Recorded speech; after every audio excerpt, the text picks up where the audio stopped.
भगवान भोलेनाथ कहते हैं, अगर जीवन में अकेलापन है तो उसे एक वरदान समझो, क्योंकि परमात्मा ने तुम्हें खुद में सुधार लाने का थोड़ा बहुत अधिक समय दे दिया है। प्रिय साथियों, इसी के आधार पर अब मैं जो कहानी सुनाने जा रहा हूं, तो दोस्तों उसे अंत तक अवश्य सुने। बहुत समय पहले की बात है कि राम प्रसाद को जन्म से ही चोरी करने के संस्कार दिए गए थे। चोरी करना, डाका डालना और लूटपाट करना राम प्रसाद का यही पेशा था। एक बार राम प्रसाद किसी वन में किसी को लूटने की तलाश में घूम रहे इतने में ही उन्होंने देखा कि किसी वृक्ष के नीचे रोते हुए एक साधु महात्मा बैठे हुए हैं। वह साधु महात्मा भगवान के ध्यान में मग्न थे। साधु महात्मा के दर्शन से तत्काल पाप नष्ट हो जाते हैं। तीर्थों का लाभ तो बहुत समय बाद मिलता है, लेकिन साधु महात्मा के दर्शन का लाभ उसी समय मिल जाता है। राम प्रसाद उनके पास गए तो उनका मन बहुत खुश हुआ। उनका मन हुआ कि वह उन्हें झुककर प्रणाम करें, और उन्होंने सिर झुकाकर उन्हें प्रणाम किया। उन्होंने जीवन में पहली बार किसी को प्रणाम किया। उन साधु महात्मा ने देखा कि कोई उन्हें प्रणाम कर रहा है। साधु महात्मा को बड़ा आनंद हुआ कि इस जीव पर प्रभु की कृपा हुई है। राम प्रसाद ने सोचा कि ऐसा कौन सा सुख है जिससे बिना किसी भोग सामग्री और व्यवस्था के भी इनके इतने आंसू आ रहे हैं। उन्हें लगा कि जरूर उनके पास कोई महान सुख होगा। महात्मा जी ने कहा, आप यहां बैठ जाओ, जल्दी तो नहीं है। राम प्रसाद उनके पास आकर बैठ गए। साधु महात्मा जी ने कहा, देखो बेटा, हमारा यह जीवन बहुत ही कीमती है। इस जीवन को सदैव भगवान के चरणों में लगाना चाहिए और कोई गलत कार्य नहीं करना चाहिए। साधु महात्मा ने राम प्रसाद से उनके कामकाज के बारे में पूछा। राम प्रसाद ने बताया कि मैं चोरी करता हूं, लोगों के यहां डाका डालता हूं और आसपास के क्षेत्रों में लूटपाट करता हूं।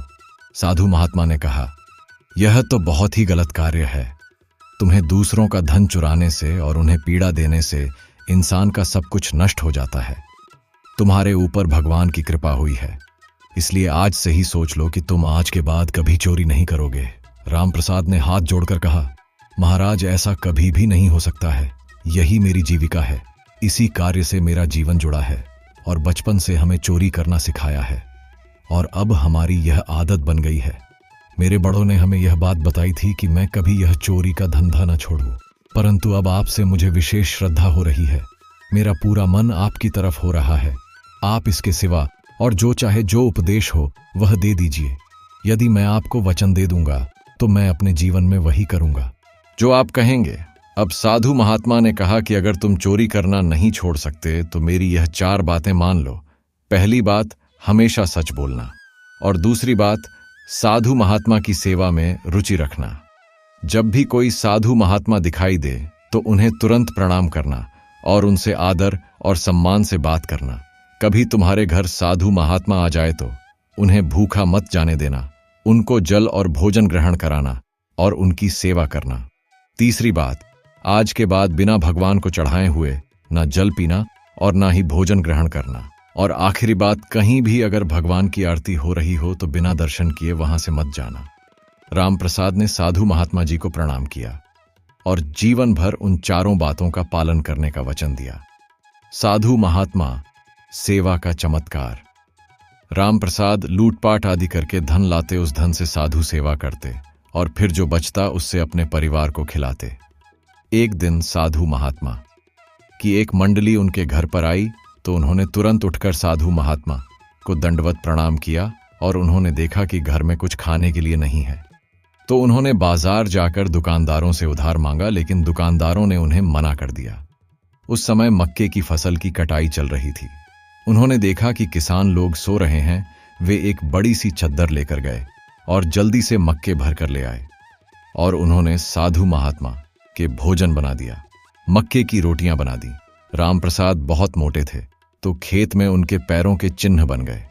साधुओं को खिलाते समय वे सोच रहे थे कि अब तो हम पकड़ में आने वाले ही हैं, क्योंकि जब किसान जागेंगे और पैरों के चिन्ह देखेंगे तो उन्हें समझ में आ जाएगा कि यह राम प्रसाद के पैर के निशान हैं। जैसे जैसे साधु महात्मा जन वह प्रसाद खा रहे थे, वैसे ही बहुत ज्यादा वर्षा हो गई और राम प्रसाद के पैरों के चिन्ह मिट गए। यह बात देखकर राम प्रसाद को और विश्वास हुआ कि साधु सेवा कभी उन्हें फंसने नहीं देगी। उनके हृदय में बड़ा आनंद हुआ और साधु महात्मा सेवा के प्रति उनकी श्रद्धा बढ़ गई। अब इसी प्रकार एक बार कोई उत्सव था, तो राम प्रसाद जी ने सोचा कि हमारे साधु महात्मा के पास क्या ले जाए। उनको लगा कि उत्सव है तो साधु महाराज के पास कुछ सेवा का अवसर मिलना चाहिए, पर उनके पास अब बिल्कुल भी पैसे का इंतजाम नहीं था। तब उसने निश्चय किया कि आज की रात में चोरी करते हैं और जो भी मिलेगा उसे सुबह साधु महाराज की सेवा में दे देंगे। अब राम प्रसाद ने एक रक्षक का वेश बनाया और एक राजा के महल में घुस गए। रात में पहरेदार ने आवाज दी कि कौन है। गुरु की सत्य बोलने की आज्ञा मानते हुए राम प्रसाद ने बोला कि मैं चोर हूं। पहरेदार ने सोचा कि अगर चोर होगा तो यह थोड़ी बोलेगा कि चोर हूं।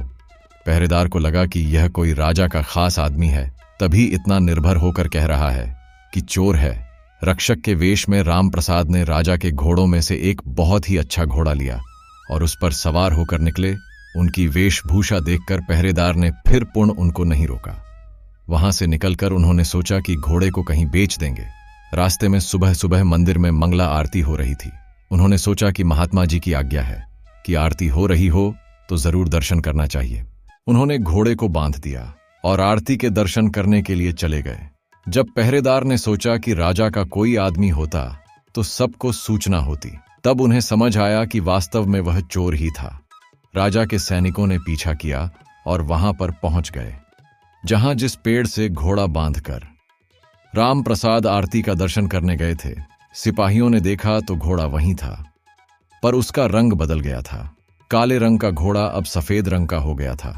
सिपाही वहां खड़े पर ही खड़े हो गए और यह सोचा कि घोड़ा तो यही है, पर यह तो काला था, यह सफेद कैसे हो गया। इतने में आरती के दर्शन करके राम प्रसाद मंदिर से बाहर आए। सिपाहियों ने पूछा कि यह घोड़ा वही है ना जो तुम रात्रि में चुरा कर लाए थे? सत्य बोलना था। राम प्रसाद बोले, हाँ, मैं वही चोर हूं जो घोड़ा चुरा कर ले गया था। सिपाहियों ने पूछा कि वह घोड़ा तो काला था, यह सफेद कैसे हो गया? राम प्रसाद बोले कि यह तो भगवान जाने, मेरे महाराज जी ने कहा था कि आरती हो रही हो तो प्रभु के दर्शन अवश्य ही करना। तभी मैं दर्शन करने गया था। इतने में घोड़ा सफेद हो गया। यह मेरे महात्मा का ही कोई चमत्कार होगा। यह बात सुनकर सभी रक्षक आश्चर्यचकित हो गए। महात्मा की कृपा से चोरी करने पर भी मिला सम्मान और संपत्ति। सिपाहियों ने राम प्रसाद और घोड़े को साथ लिया और राजा के पास जाकर सारी बात बताई। राम प्रसाद की सत्यता और गुरु वचनों पर यह चमत्कार देखकर राजा बहुत प्रभावित हुआ। राजा ने कहा कि तुम चोर हो पर सत्य बोलते हो और साधु महाराज की आज्ञा का पालन करते हो, इसलिए घोड़े का रंग बदल गया। राजा ने कहा कि जो प्रभु अपने जन के लिए ऐसा कर सकते हैं, उनकी निश्चित ही हमारे ऊपर कृपा होनी चाहिए, और कृपा तभी होगी जब हम आपका सम्मान करेंगे। राजा ने बहुत सारी संपत्ति राम प्रसाद के नाम कर दी। संपत्ति लेकर राम प्रसाद जी गुरु चरणों के दर्शन करने के लिए गए। राम प्रसाद की अपने गुरु पर श्रद्धा और बढ़ गई कि मुझ जैसे चोरी करने वाले को जहां राजा से दंड मिलना चाहिए था, वहां पर मुझे बहुत ज्यादा सम्मान मिला। वे गए और महात्मा को भेंट समर्पित की। उत्सव में सम्मिलित हुए उन्होंने निश्चय करके साधु महाराज से कहा कि हे गुरुदेव, आपने जो पहली बार मुझे चोरी करने से मना किया था, आज से मैं यह शपथ लेता हूं कि अब मैं अपने जीवन में कभी चोरी नहीं करूंगा। आपकी कृपा से मुझे पता चल गया है कि मैं बहुत गलत कार्य कर रहा हूं। अब उसने निश्चय कर लिया कि अब कभी चोरी नहीं करेंगे। राम प्रसाद को अब सत्संग सुनते हुए और साधु सेवा करते हुए काफी दिन हो गए थे। अब उनके मन में आया कि भगवान जी कैसे दिखते हैं, कभी उनसे मिलना चाहिए। बहुत दिन तक उन्हें भगवान उसे नहीं मिले तो उन्हें गुस्सा आ गया। उसने अब भगवान से नाराज होकर कहा कि पहले तो मैं बिना नहाए खाता था, अब आपके लिए मैं नहाकर खाता हूं, और पहले आपको भोग लगा के खाता हूं, और पहले मैं कभी माला और तिलक आदि नहीं लगाता था, पर अब मैं आपके लिए गले में माला धारण करता हूं, माथे पर तिलक लगाता हूं। केवल आपके लिए मैं इतना कर रहा हूं। आप मेरे लिए क्या कर रहे हैं? क्या आप मुझे दर्शन देंगे? अब सत्संग के प्रभाव से राम प्रसाद का जीवन पूरा बदल गया। दोस्तों, पहले वो सोचते थे कि कहां जाकर चोरी करनी है, और अब वे यह सोचते कि कौन से साधु कब पधारे और कैसे उनकी सेवा हो, किस समय हमें सत्संग करना है। जब वे चोरी करते थे, राजा के सैनिक हथकड़ी लिए उनको बंदी बनाने के लिए घूमते थे, और अब जब वह साधु महात्मा की सेवा में लग गए तो लोग उनकी चरण रज को अपने माथे पर लगाने लगे। रामप्रसाद ने एक साधु महात्मा की शरण ली और उनके वचनों का पालन किया तो वह ईश्वर के दर्शन पाकर परम भक्त बन गए। साथियों, इंसान कितना भी पापी हो, यदि उस पर साधु महात्मा कृपा हो जाए तो वह महान हो जाता है। इसलिए सत्संग सर्वोपरि है। साधु महात्मा की संगत से घोर दुष्ट इंसान भी महात्मा बन जाता है। संसार में जितने भी प्राणी हैं वह सब सुख की कामना करते हैं। उनकी यह दिल से इच्छा रहती है कि हमें कभी दुख प्राप्त ना हो, लेकिन ऐसा होना संभव नहीं है। प्रिय साथियों, हमारे शास्त्र और हमारा धर्म हमें यही शिक्षा देता है कि जीवन के केवल सुख के पहलू को ही नहीं देखो, बल्कि दुख को भी देखो, उसमें सुख को ढूंढो। और अगर तुम दुखी हो तो लोग तुम्हारे ऊपर हंसेंगे और तुम्हारा नुकसान करना चाहेंगे। तुम्हारी मदद कोई भी नहीं करेगा और तुम दुख को सुख मानकर रहोगे तो दुख खुद ही धीरे धीरे कम होता चला जाएगा। इस जीवन में मुस्कुराते रहना एक साधन है। हमेशा मुस्कुराते रहो या हंसते रहो। कैसी भी अनचाही मुसीबत या दुख हो जाए तो भी सुख और दुख क्या है, यह सिर्फ एक मानसिक भूख है। हमारी सोच का एक रास्ता है। यह सोच हम खुद ही बदल सकते हैं। और अगर दुख को भी सुख करके मानो तो सभी दुख सुख में बदल जाएंगे। और अगर हमें कोई भी दुख मिल रहा है वह हमारे कर्मों के अनुसार हमें मिल रहे हैं। कहीं ना कहीं तो हमने कोई बुरे कर्म किए होंगे, तभी हमारे जीवन में दुख आते हैं। यह भी एक कड़वा सच है कि अगर आप बहुत बुरी परिस्थितियों में फंस गए हैं तो भगवान अगर हमारे 10 दरवाजे बंद करके रखता है तो वह एक दरवाजा अवश्य खुला छोड़ कर रखता है। बस उसके ऊपर विश्वास बनाकर रखना चाहिए, क्योंकि सारी दुनिया साथ छोड़ सकती है मगर भगवान नहीं। वह अदृश्य शक्ति इतनी धनवान है जो हमारी सोच से भी परे है। फिर वह हमारे लिए क्या नहीं कर सकता, वह तो कुछ भी कर सकता है। आप तो बस दुख आने पर अपने आप को शांत बनाए रखें और उस अदृश्य शक्ति पर विश्वास रखें। इन दोनों परिस्थितियों में अपने आप को काबू में रखना इंसान का सबसे बड़ा संयम है। कई बार लोग अचानक से कोई धन या मान सम्मान पाने पर कुछ ज्यादा ही उछल जाते हैं। उनको लगता है शायद धरती पर मैं कोई खास इंसान हूं जो मुझे यह सब मान सम्मान में मिला है। वह भूल जाते हैं कि यह जो मान प्रतिष्ठा अगर मिला है तो इसको संभाल कर रखना ही आपकी सबसे बड़ी प्रतिष्ठा है, ना कि दिखावा करना। ऐसे समय में अपनी भावनाओं को काबू में रखना चाहिए, क्योंकि हो सकता है किसी की बुरी नजर आपको पूरी तरह से बर्बाद कर सकती है। यह भी कड़वा सच है, अगर किसी की दुआ में ताकत है तो उस इंसान की बदुआ भी लग सकती है।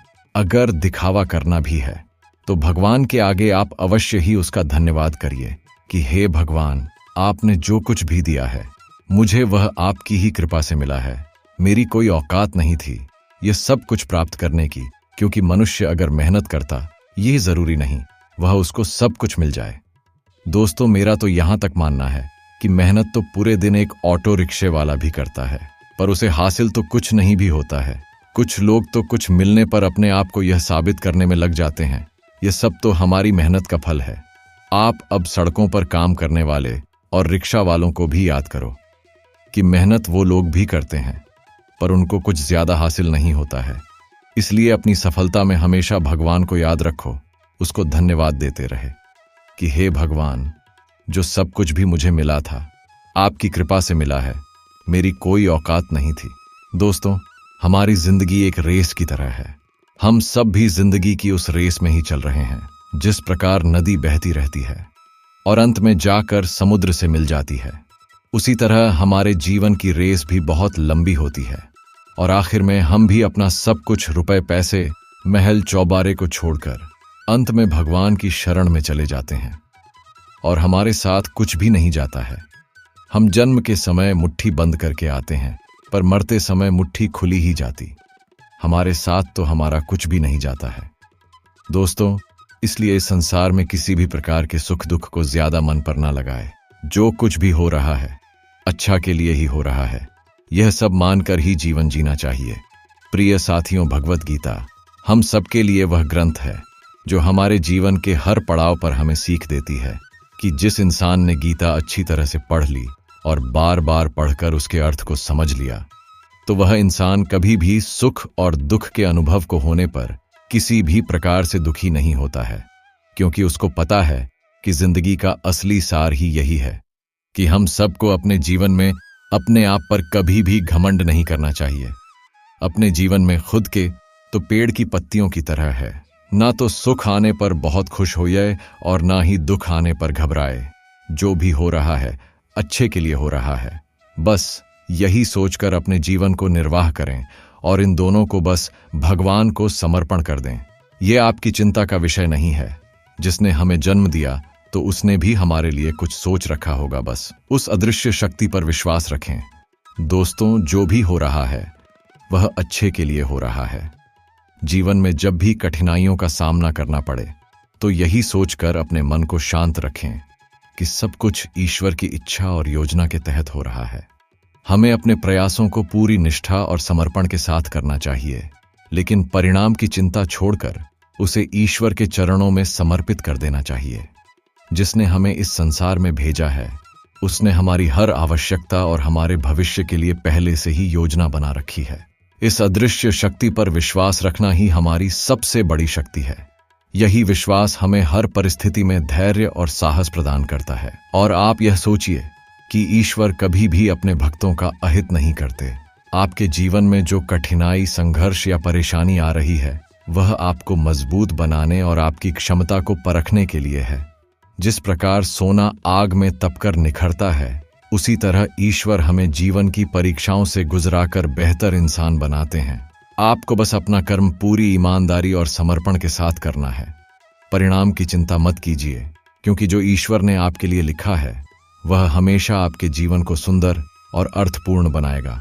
विश्वास रखिए, जिसने आपको यह जीवन दिया है वह आपकी हर आवश्यकता, हर खुशी और हर सफलता का ध्यान रखता है। ईश्वर के ऊपर भरोसा करते हुए हर पल को आत्मविश्वास और सकारात्मकता से जी। याद रखें, अंधकार के बाद हमेशा उजाला आता है और आपकी जिंदगी में भी उजाले का समय जरूर आएगा। दोस्तों, इस पर ही एक कहानी और सुनिए। बहुत समय पहले की बात है। मोहन एक अनाथ लड़का था। वह जंगल में रहता था। उसको जंगल में रहने वाले शिकारियों के एक समूह ने पाला था। उसके पास तो कोई औपचारिक शिक्षा भी नहीं थी। वह केवल एक चीज जानता था कि उसे कैसे जीवित रहना है, शिकार करना और बेवजह जानवरों मारना, और जंगल के फलों को खाना और नदी के पानी को पीकर अपने आप को जीवित रखना जानता था। एक दिन वह अपना रास्ता भटक गया और उसने देखा कि कुछ लोग समुद्र के किनारे पर बने एक पत्थर की आकृति के चारों ओर जोर जोर से चिल्ला रहे हैं। कुछ लोग उस पर फूल, फल और नारियल चढ़ा रहे हैं। शायद उसने सोचा यह कोई घर होगा जिसमें लोग रहते होंगे। परंतु दोस्तों, यह तो एक प्राचीन मंदिर था, लेकिन मोहन ने इसे पहले कभी नहीं देखा था।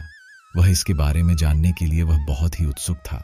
उसने तब तक इंतजार किया जब तक कि लगभग सभी लोग उस मंदिर से नहीं चले गए।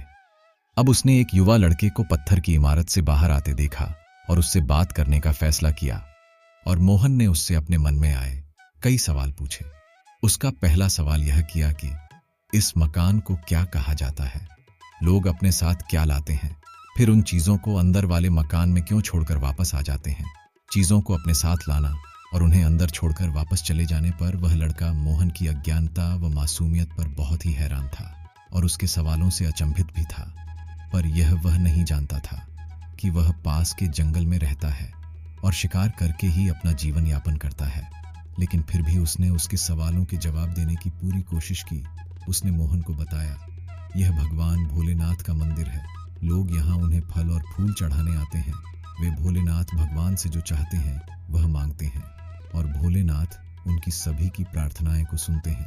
यह सुनकर मोहन तुरंत मंदिर जाना चाहता था। लड़के ने उसे अंदर का रास्ता दिखाया और भोलेनाथ शिवलिंग के बारे में बताया। मोहन ने मासूमियत से लड़के से पूछा, यह भोलेनाथ क्या चीज है और हमें क्या देता है। लड़के ने बताया, हम भोलेनाथ से जो मांगते हैं वह हमें दे देते हैं। हम सब ऐसा मानते हैं। लड़के ने कहा, अब अंधेरा हो रहा है, अब मुझे घर जाना होगा। और वह मोहन को वहीं अकेला छोड़कर चला गया। मोहन ने मंदिर में फिर से प्रवेश किया। वह एक कोने में बैठ गया और सोचा, एक पत्थर किसी को वह चीज कैसे दे सकता है जो इंसान चाहता है। इसीलिए उसने इसका परीक्षण करने का फैसला किया और उसने पत्थर की प्रतिमा से कहा, हे भोलेनाथ, कृपया मुझे पर्याप्त शिकार करने का अवसर दे ताकि मैं भूखा ना रहूं। मेरे पास आपको चढ़ाने के लिए कोई फल या फूल नहीं है, लेकिन यदि आप मुझे शिकार देते हैं तो मैं उसे आपके साथ साझा करूंगा। मैं वादा करता हूं कि मैं आपको धोखा नहीं दूंगा। अब उसने अगले दिन सुबह मोहन शिकार करने गया। उसने पूरे दिन शिकार की तलाश की, लेकिन उसे कोई शिकार नहीं मिला। वह भूख से बहुत ही दुखी हो रहा था। वह बहुत निराश हो गया क्योंकि उसे कोई शिकार नहीं मिला था। दोपहर हो चुकी थी। अब उसे लगने लगा कि मंदिर के लड़के ने उससे झूठ बोला था। फिर भी उसने शिकार जारी रखा। जैसे ही शाम हुई, उसने 2 खरगोशों को अपने बिल में से आते देखा। मोहन ने उन खरगोशों को मार डाला क्योंकि उसने भगवान भोलेनाथ से वादा किया था कि वह अपने शिकार को साझा करेगा। वह मरे हुए खरगोशों में से एक के साथ मंदिर गया। देर हो चुकी थी और मंदिर बहुत सुनसान था। मोहन ने मंदिर में प्रवेश किया और जोर से कहा, कृपया आओ और अपना हिस्सा ले लो। प्रभु, आपके लिए मैं लाया हूं। वह वहां बैठ गया और अंधेरा होने तक प्रतीक्षा करने लगा, लेकिन भगवान प्रकट नहीं हुए। मोहन को भूख और नींद आने लगी और उसने खरगोश को मंदिर में छोड़ने का फैसला किया। अगले दिन जब लोग मंदिर पहुंचे तो उन्हें भोलेनाथ के सामने मरा हुआ खरगोश मिला। भक्त बहुत परेशान थे। यह यहां कौन लाया है? किसने हमारे मंदिर को अपवित्र करने की हिम्मत कैसे की? उन्होंने खरगोश को बाहर फेंक दिया। अगले दिन मोहन अपनी भूख मिटाने के लिए जंगल में शिकार करने गया, लेकिन इस बार उसकी किस्मत अच्छी नहीं थी और उसे शिकार भी नहीं मिला। उसने सोचा, आज रात को मंदिर जाना चाहिए और भोलेनाथ से पूछना चाहिए कि उनको खरगोश का भोजन कैसा लगा। मोहन यह पूछने के लिए मंदिर गया। जब वह मंदिर पहुंचा तो उसके आश्चर्य का कोई ठिकाना ना रहा। उस रात मंदिर में लोगों की काफी भीड़ थी। शिवरात्रि की रात थी, लेकिन उस लड़के को इस बारे में कुछ भी नहीं पता था। मोहन ने चारों ओर देखा और उस युवा लड़के को देखा जिसने उसको मंदिर के अंदर भोलेनाथ से प्रार्थना करने के लिए कहा था। क्योंकि उसे इतने सारे लोग के आसपास रहने की आदत नहीं थी, उसने वहीं रुकने का फैसला किया और पास के एक बेल के पेड़ पर चढ़ गया। ये एक लंबा इंतजार था और समय बिताने के लिए उसने पेड़ से पत्ते तोड़कर जमीन पर फेंकना शुरू कर दिया। उसे अज्ञात पेड़ के नीचे एक छोटा सा भोलेनाथ शिवलिंग था जिसकी पूजा लंबे समय से नहीं की गई थी। मोहन के द्वारा फेंके गए बेल के पत्ते उस भोलेनाथ के शिवलिंग पर गिरे। मोहन भजनों से मंत्र मुग्ध हो गया और धीरे धीरे साथ गाना और मंत्र का जाप करना शुरू कर दिया। अब रात्रि भोर में बदल गई और सभी भक्त मंदिर से चले गए। मोहन पेड़ से उतरा और मंदिर में प्रवेश किया। उसने देखा कि भोलेनाथ की आंखों पर लाल निशान थे। वे कुमकुम के थे जो लोगों ने लगाए थे, लेकिन मोहन को यकीन था कि भोलेनाथ को उनकी आंखों से देखने में बहुत ही परेशानी हो रही है। उसने भोलेनाथ की इस स्थिति के रूप में जो कुछ भी महसूस किया, उसके लिए उसे बहुत दुख हुआ। वह उनकी मदद करना चाहता था। उसने सोचा, भोलेनाथ यहाँ अकेले रहते हैं और बीमार होने पर उनकी देखभाल करने वाला अब कोई भी नहीं है। जब तक भक्त उनसे मिलने नहीं आते हैं, तब तक उन्हें भोजन भी नहीं मिलता है। मोहन ने एक रात पहले भक्तों को भोलेनाथ के शिवलिंग लिंग पर जल चढ़ाते देखा था। प्रभु को ठंड लग रही होगी, शायद वे कांप रहे हैं। उसने सोचा, आखिरकार वे केवल पत्तियों से ही ढके हुए हैं। तो उसने भोलेनाथ से पूछा, मेरे स्वामी, मैं आपकी क्या मदद कर सकता हूँ? शायद कुछ खाना या दवा। मैं आपकी सेवा कैसे कर सकता हूँ? भोलेनाथ ने उसे कोई उत्तर नहीं दिया। मोहन ने सोचा, यह तो कुछ भी नहीं बोल रहे हैं। भगवान वास्तव में बहुत बीमार है, क्योंकि वह अब जवाब देने में भी असमर्थ हो रहे हैं। वह तुरंत जंगल में गया, कुछ औषधियां जड़ी बूटियों को लाया और लाल निशान पर उनका लेप लगाया, लेकिन कुछ नहीं हुआ। उसने कहा, लगता है कि यह अंधे हो गए हैं, उनको कुछ नहीं दिख रहा है। मुझे प्रभु को अपनी एक आंख देनी चाहिए ताकि वह ठीक हो जाए। यह निश्चित रूप से उन्हें खुश कर देगा। उसका दिल पवित्र था और उसने वहां भोलेनाथ के हाथ में रखे त्रिशूल को उठाया और त्रिशूल को अपनी दाहिनी आंख की ओर ले गया और अपनी आंख को निकालने का प्रयत्न किया। मोहन बिल्कुल अनपढ़ था। उसे मंत्रों या पूजा करने के तरीकों का कोई भी ज्ञान नहीं था, लेकिन उसकी भक्ति की कोई सीमा नहीं थी। जैसे ही वह अपनी आंख निकालने वाला था, वैसे भोलेनाथ अपनी पत्नी पार्वती जी के साथ प्रकट हो गए।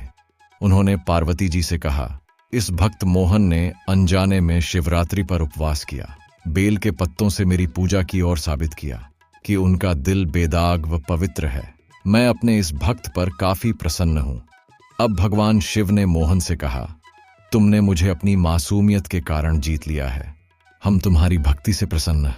प्रभु ने मुस्कुराते हुए कहा, लोग मुझसे हर समय झूठे वादे करते रहते हैं और कुछ ना कुछ मुझसे मांगते रहते, पर जैसे ही उन्हें मुझसे मांगी चीज मिल जाती है तो वे मुझे भूल जाते हैं। दूसरी ओर तुमने मेरे साथ एक सच्चे मनुष्य की तरह व्यवहार किया और यह वास्तव में बहुत ही मुश्किल है। अब से तुम मेरे इस संसार में सबसे बड़े भक्त माने जाओगे और तुम्हारा नाम मेरे साथ सदा जुड़ा रहेगा। तुम कई सदियों तक जीवित रहोगे। इस बात को कहकर भगवान भोलेनाथ व मां पार्वती अंतर्ध्यान हो गए। दोस्तों, एक नगर में एक बहुत ही बूढ़ी महिला एक रहती थी। वह बुढ़िया सभी से मिलजुल कर रहा करती थी और व्यवहार में भी बहुत अच्छी थी। उस बुढ़िया ने अपने पूरे जीवन में हर क्षण भगवान की आराधना और बहुत सारा दान और दक्षिणा कर रखी थी। एक दिन अचानक से उस बुढ़िया की तबीयत खराब हो जाने के कारण उसकी मृत्यु हो गई। तभी उस बुढ़िया के लड़के और उसकी पत्नी ने अपनी मां का अंतिम संस्कार बहुत अच्छे से किया। उस बुढ़िया के निधन के बाद यमराज ने अपने 2 सेवकों को नीचे भेजा कि जाओ तुम उस बुढ़िया को ले आओ। जैसे ही यमराज के सेवक उस बुढ़िया को लेने के लिए आए तो वह बुढ़िया उनके साथ जाने लगी। थोड़ी दूर चलने के पश्चात रास्ते में एक बहुत ही गहरा समुद्र मिला, जहां पहुंचकर यमराज के सेवकों ने उस बुढ़िया से कहा कि क्या तुमने अपने जीवन में कभी भी गौदान किया है? तब वह बुढ़िया सच्चे मन से गाय का ध्यान करने लगती है। तभी वहां पर अचानक से एक गाय प्रकट हो जाती है, जिसकी पूंछ पकड़कर वह बुढ़िया उस समुद्र को पार कर जाती है और समुद्र के उस छोर पर पहुंच जाते हैं। फिर थोड़ी दूर आगे चलने के बाद रास्ते में बहुत सारे कुत्ते आ जाते हैं, जिनको देखकर यमराज के सेवक उस बुढ़िया से कहते हैं कि क्या तुमने अपने जीवन में कुत्तों को दान दिया था? तब वह बुढ़िया एक बार फिर से सच्चे मन से कुत्तों का आह्वान करने लगी ती है। तब वहां से सारे काले कुत्ते अपना रास्ता बदलकर कहीं और चले जाते हैं और फिर वह बुढ़िया और यमराज के सेवक आगे की ओर चल देते हैं।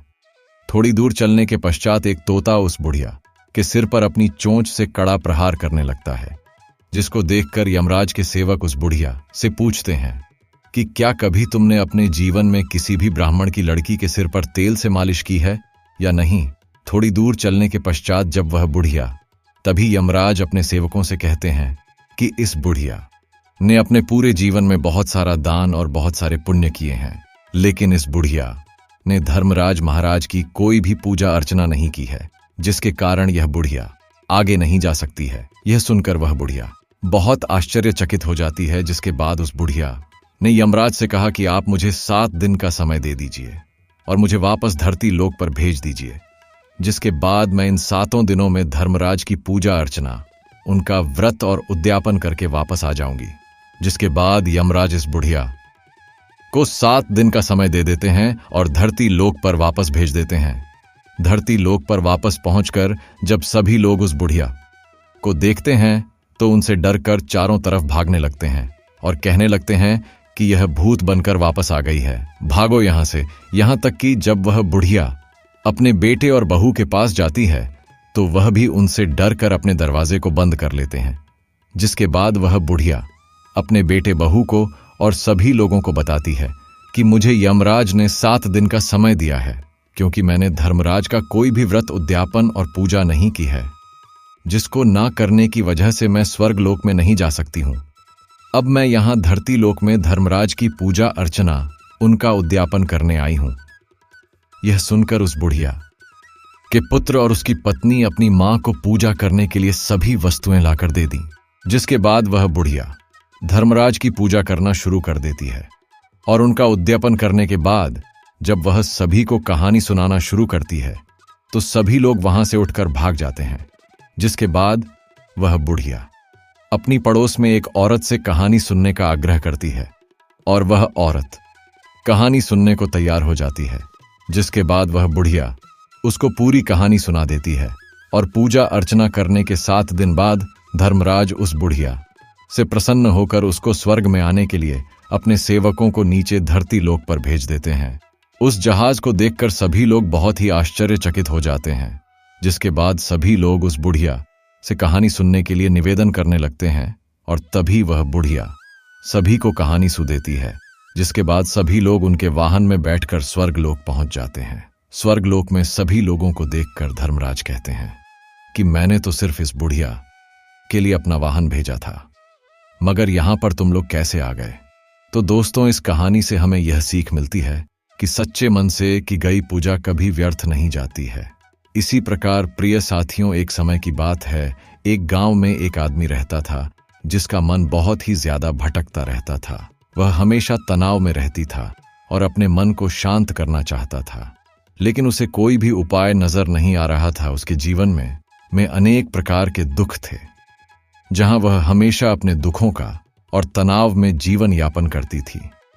एक दिन उसे पता चला कि उसके गांव में एक ज्ञानी महात्मा आए हैं जो सभी को दुख और सुख का उपदेश दे रहे हैं। वह आदमी तुरंत ही घर से निकला और उनके आश्रम पहुंच गया।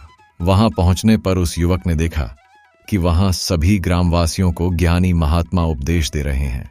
ज्ञानी महात्मा कह रहे थे कि सभी मनुष्यों के जीवन में कोई सुखी नहीं रहता, जिस कारण हमारा मन बहुत अशांत रहता है, और एक अशांत मन इस दुनिया का कोई भी सुख नहीं ले सकता। वह हमेशा दुखी रहता है। फिर तो उसे पूरी दुनिया की धन संपदा ही क्यों ना मिल जाए, वह उसे भी दुखी ही रखेगा। लेकिन जिस इंसान का मन शांत है, उसके पास कायर कुछ भी हो या ना हो, वह हर छोटे पल का आनंद ले सकता है और इस संसार और इस जीवन का परम सुख भी प्राप्त कर सकता है। अब ज्ञानी महात्मा ने प्रवचन समाप्त कर दिया और आश्रम की ओर लौट गए। युवा भी उनके पीछे पीछे आश्रम पहुंच गए और उस युवा ने उन ज्ञानी महात्मा से कहा, हे महात्मा जी, अभी कुछ देर पहले आप उपदेश दे रहे थे कि एक शांत मन हर पल का आनंद ले पाता है, हर पल को सुखी सुखी जी सकता है, लेकिन इस दुनिया में सबके मन किसी के पास नहीं है। हे महात्मा, आप मुझे बता सकते हैं कि मैं अपने इस मन को कैसे शांत कर सकता हूं। अब ज्ञानी महात्मा ने उस युवा को ध्यान के बारे में बताया और कहा, बेटा, ध्यान करने से हमारा मन शांत हो जाता है, हम अपने विचारों के बोध से बाहर आते हैं, और यही कारण है कि हमारे जीवन में सुख उत्पन्न होना प्रतीत होता है। यदि आप भी अपने जीवन में सुखी होना चाहते हैं, अपने मन के विचारों से बाहर निकलना चाहते हैं, तो तुम्हें गहन ध्यान का अभ्यास करना चाहिए, क्योंकि यही वह रास्ता है जो मन को शांत कर सकता है और हमें सही रास्ते पर ला सकता है। उस आदमी ने ज्ञानी महात्मा की बात मान ली और उन महात्मा को प्रणाम किया और घर वापस चला गया। उसके बाद वह आदमी ध्यान करने लगा। रात भर ध्यान किया, मगर उससे उसको कोई लाभ प्राप्त नहीं हुआ। इस कारण वह अगले दिन फिर उस ज्ञानी महात्मा के पास गया और उससे कहा, गुरुवर, मैंने रात को आपके बिल्कुल कहे अनुसार ध्यान लगाया, मगर उससे मुझे कोई भी लाभ प्राप्त नहीं हुआ। मेरा मन तो अभी भी अशांत है। आप तो कह रहे थे कि ध्यान करने से हमारा मन शांत हो जाता है और हमें सुख की प्राप्ति होती है। इसी प्रकार अब आगे वह ज्ञानी महात्मा उस आदमी से कहते हैं, ध्यान कोई एक बार करने की चीज नहीं है, यह तो अभ्यास है और धीरे धीरे समय के साथ मन शांत होता जाएगा। इस पर वह आदमी कहता है, हे गुरुवर, मेरे पास इतना समय नहीं है, मुझे कोई ऐसा रास्ता बताओ कि जल्दी से जल्दी मेरा मन शांत हो जाए और मैं खुशी खुशी अपना जीवन जीने लग जाऊं। ऐसे तो मेरा बहुत समय बर्बाद हो जाएगा। आप मुझे कुछ ऐसा बताओ, हे महात्मा, जिससे मेरा मन आज और अभी शांत हो जाए, जिससे मुझे सुख की अनुभूति हो जाए, मुझे परमानंद मिले। उस युवक की यह बात सुनकर वह दंग रह गए। उन्होंने उस आदमी से कहा, पुत्र, मेरे पास करने के लिए कुछ ऐसा है जिससे तुम्हारा का मन अभी शांत हो जाएगा। महात्मा जी अपने आश्रम में चले गए और अंदर से एक मटका ले आ गए। उन्होंने उस आदमी से कहा, जाओ और पास के समुद्र से पानी लेकर आओ। ज्ञानी महात्मा के इतना कहने के बाद उस युवक ने हाथ में मटका उठाकर समुद्र की तरफ जाने का मन बना लिया।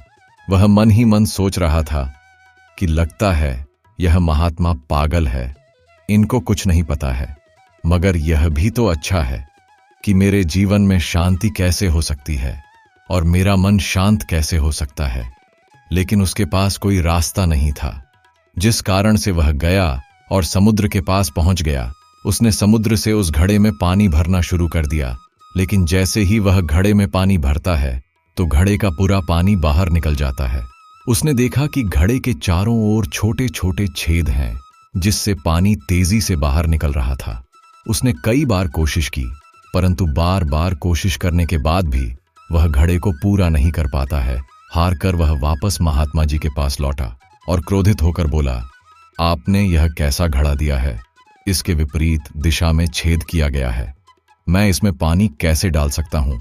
जब भी मैं पानी भरता हूं, सारा पानी छेद से बाहर निकल जाता है।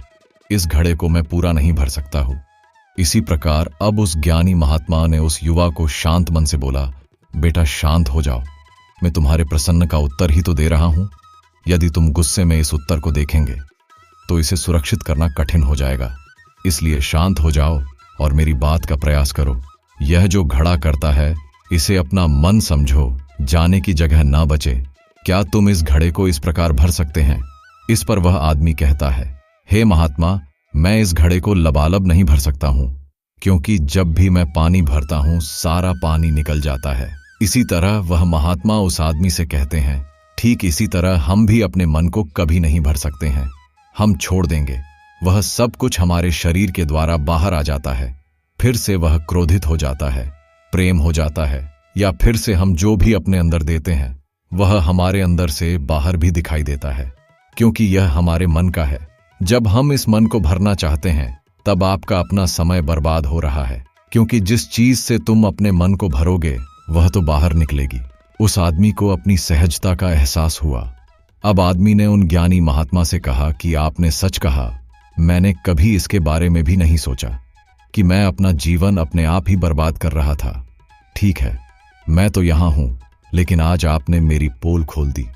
परंतु महात्मा जी, अगर मन को पूरी तरह से शांत करने का पहला तरीका मन को शांत नहीं कर सकता है, तो मन को शांत करने का दूसरा तरीका कौन सा है? फिर उन महात्मा ने उस आदमी से कहा, दूसरा तरीका है कि अपने मन को बिल्कुल खाली कर दो। इस बात पर उसने कहा है, हे महात्मा, आप ही मुझे बताएं कि मैं अपने मन को खाली कैसे कर सकता हूं। ज्ञानी महात्मा का कहना है, बेटा यह बहुत ही सरल है, बाहर का खाना अपने अंदर मत जाने दो। इस प्रकार के बंधुओं का मन अपने आप ही खाली हो जाएगा। वह व्यक्ति कुछ देर सोच विचार करने के बाद महात्मा जी से कहता है, हे साधु महाराज, ये कैसे संभव है? जो भी हम देखते हैं, सुनते हैं, वह हमारे मन में ही तो है, वह हमारे अंदर की ओर ही तो है, फिर भी मैं उसे कैसे रोक सकता हूं?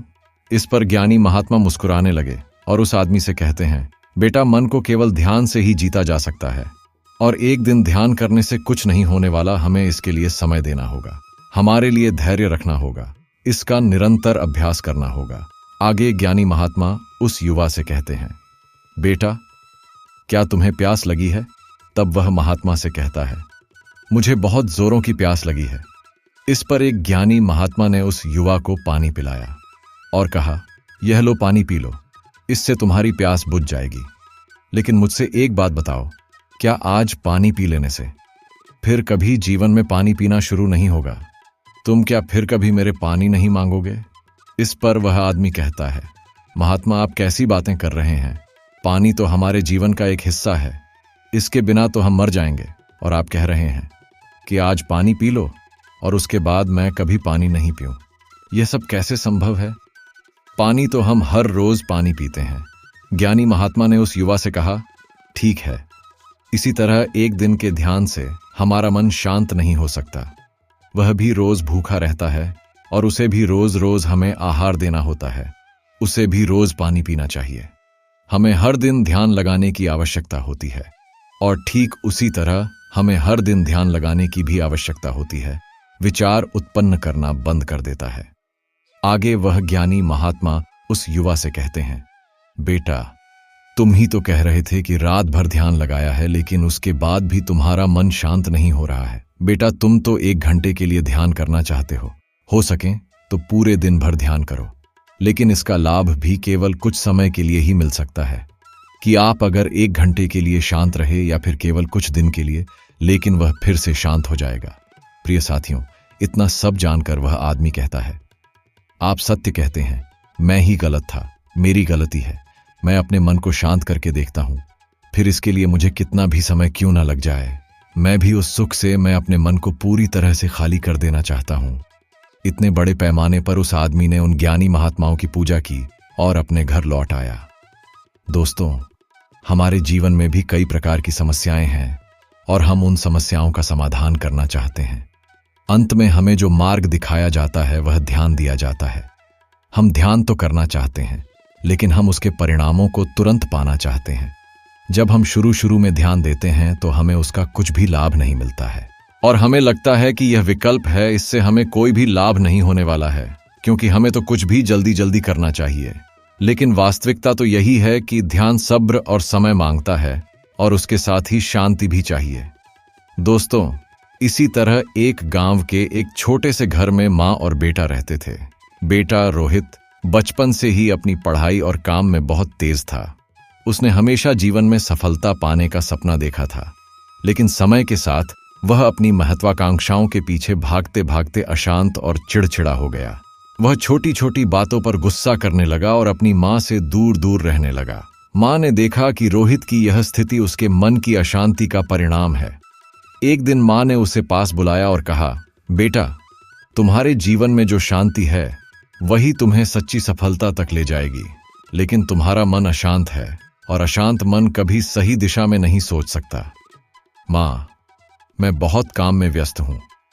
मेरे पास ध्यान और शांति जैसी बातों के लिए समय नहीं है। सफलता पाने के लिए मेहनत करनी पड़ती है, आराम नहीं। मैं तुम्हें एक कहानी सुनाती हूं। एक बार एक किसान के पास 2 घड़े थे। एक घड़ा पूरा था और दूसरा थोड़ा टूटा हुआ। किसान रोज नदी से पानी लाता और अपने खेत में डालता। पूरा घड़ा हमेशा पानी से भरा रहता, लेकिन टूटा घड़ा रास्ते में पानी गिरा देता। एक दिन टूटा घड़ा किसान से बोला, मैं अधूरा हूं, मैं तुम्हारे किसी काम का नहीं। किसान ने मुस्कुराकर कहा, तुम्हारे गिराए हुए पानी से रास्ते के किनारे फूल उगाए हैं जो मेरे खेत को सुंदर बनाते हैं। तुम अपनी कमी को देख रहे हो, लेकिन मैं तुम्हारी उपयोगिता को देखता हूं। बेटा, हमारा मन भी टूटा हुआ घड़ा है। अगर हम इसे शांत करें और सही दिशा में केंद्रित करें तो हम अपने जीवन को सुंदर बना सकते हैं। ध्यान और शांति तुम्हारे मन को उसी दिशा में ले जाएंगे। रोहित ने मां की बात ध्यान से सुनी और सोचा, क्या सच में मेरी अशांति ही मेरी सबसे बड़ी बाधा है? अगले दिन से उसने हर सुबह मां के साथ ध्यान करना शुरू किया। कुछ ही समय में वह खुद को शांत और स्थिर महसूस करने लगा। उसका गुस्सा कम हो गया और वह अपने काम को और भी अच्छे से करने लगा। कुछ महीनों बाद रोहित ने अपनी मां से कहा, मां, अब मुझे समझ में आ गया कि ध्यान और शांति ही असली सफलता का आधार है। आप सही थीं। मां ने प्यार से उसके सिर पर हाथ रखा और कहा, बेटा, जीवन में भागने से ज्यादा जरूरी है सही दिशा में चलना। ध्यान और शांति तुम्हें सही रास्ता दिखाते हैं। उस दिन से रोहित ने हर समस्या को शांत मन से हल करना सीख लिया। उसकी सफलता केवल बाहरी नहीं बल्कि आंतरिक भी थी। मां की सिखाई बातों ने उसका जीवन बदल दिया। तो दोस्तों, कैसा लगा आज का हमारा ये वीडियो? प्लीज हमें कमेंट करके अवश्य बताएं और हमारे वीडियो को लाइक करें, ज्यादा से ज्यादा लोगों को शेयर करें। अंत में हमारे चैनल को सब्सक्राइब करना ना भूले। धन्यवाद। जय श्री कृष्णा। राधे राधे।